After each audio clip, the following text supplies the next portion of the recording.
Hey guys, so I've gotten a couple requests to do a conspiracy theory video, and obviously I'm all for it because I love conspiracy theories. So I figured I would do one about something most of us love. So I grew up in Florida and I've been to Disney a few times. If we're gonna be honest here, I've been to Disney an unhealthy amount of time. But I love Disney, I love the theme park, I love the movies, the music, I still get excited to go to the Disney store, and I love the conspiracy theories and the creepy urban legends that go along with it. So I've made a list of some of my personal favorites, some that I think you guys might find really interesting, and some of the more popular ones that I just had to include in this video. So let's get into it.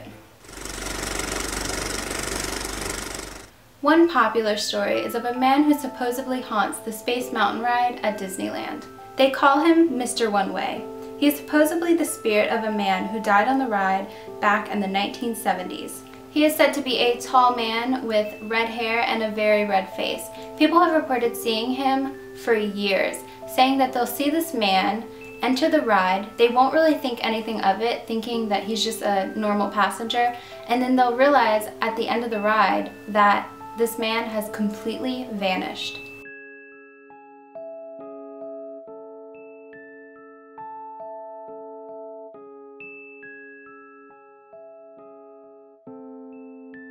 According to an urban legend, when they first built the Haunted Mansion ride, it was a bit too scary. Apparently it was so scary that it caused a man to have a heart attack during a pre-showing of it.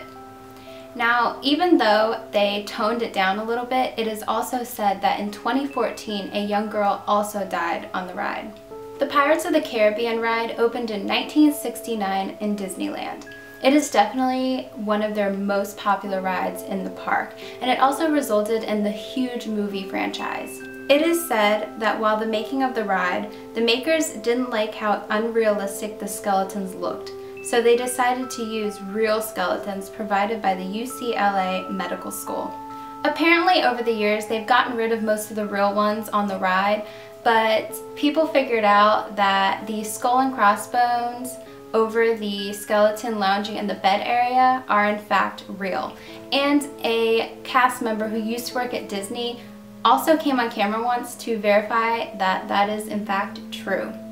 But other than that, there are a ton of weird things that people have reported hearing while on this ride, like the sound of crying and even laughing. Debbie Stone was a cast member at Disneyland in 1974. The ride Carousel of Progress was being updated to a new ride called America Sings. Unfortunately, during the construction, Debbie was crushed between the stage and died instantly. This is in fact true. This actually happened, but the urban legend goes that her ghost now haunts a few rides at Disneyland. People have reported seeing her and even hearing the voice of someone warning, "Be careful." Now, one of the, by far, most popular Disney conspiracy theories is that Walt Disney himself, after his death in 1966, was cryogenically frozen. The conspiracy states that Walt's frozen body is actually located below the Pirates of the Caribbean ride. This conspiracy theory all started back in 1972 when Bob Nelson, the president of the Psionics Society of California, said in an interview that Walt had mentioned to him that after he passed away he wanted to be frozen. But Bob Nelson stated that he never went along with this. And Walt's daughter, in her autobiography, also said that her father's ashes are in fact buried at the Forest Lawn Cemetery in Glendale, California. Now, of course, some people don't believe this, and the conspiracy seems to live on. Jane from Tarzan is actually Belle and the Beast's granddaughter. The main reasoning behind this is because Jane and Belle do look quite similar. And Jane had the ability to understand Tarzan just like Belle had the ability to understand the Beast, and both of them are quite animal-like. Also, someone explain this teacup set in the campsite scene in Tarzan. Belle's favorite book is that of Aladdin. In one scene in Beauty and the Beast, Belle states that her favorite book sets place in a faraway land, has dancing sword fights, magic spells, and a prince in disguise. Beauty and the Beast was released in 1991 and Aladdin was released in 1992. So in my opinion, I just think it was a little bit of foreshadowing for their upcoming movie. Andy's mom is actually the original owner of Jessie the Cowgirl. I mean, it doesn't sound that crazy that maybe she passed down her hat to her son and never really came to realize that he now owns her beloved childhood doll because of all the many toys that he has. Ariel and Hercules are cousins. This one is in fact true. King Triton is the son, according to Greek mythology, of Poseidon. Poseidon is the brother to Zeus, and we all know that Zeus is the father to Hercules. So, according to Greek mythology, that would make King Triton, who is Ariel's father, and Hercules first cousins. That would make Ariel and Hercules first cousins once removed. That was extremely confusing, but I'm sure there's a diagram somewhere online. They're cousins.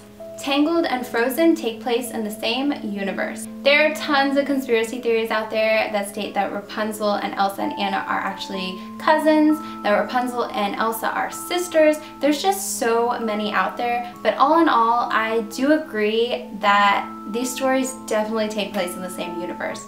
For one, they take place 3 years apart from each other. In real life also, because Tangled was released November 24th, 2010, and Frozen came out November 27th, 2013. Almost 3 years apart to the date. The King and Queen of Arendelle were on their way to a wedding when their boat crashed. It makes sense that it might have been Rapunzel and Eugene's wedding. Rapunzel and Eugene are clearly seen here arriving at Elsa's coronation, and the opening scene of Frozen says that it takes place exactly 3 years after the crash. So I hope you guys enjoyed that video. I love these sorts of videos. I mean, these are some of my favorite conspiracy theory videos to watch because it's combining something I love as an adult, something I loved as a child, and it's just the perfect mix. I mean, come on now. But if you like that video, make sure to hit that like button, and if you're not already, make sure to subscribe, and definitely tell me down below what your favorite Disney conspiracy theory is or creepy urban legend. And I will see you guys in my next video. Bye guys.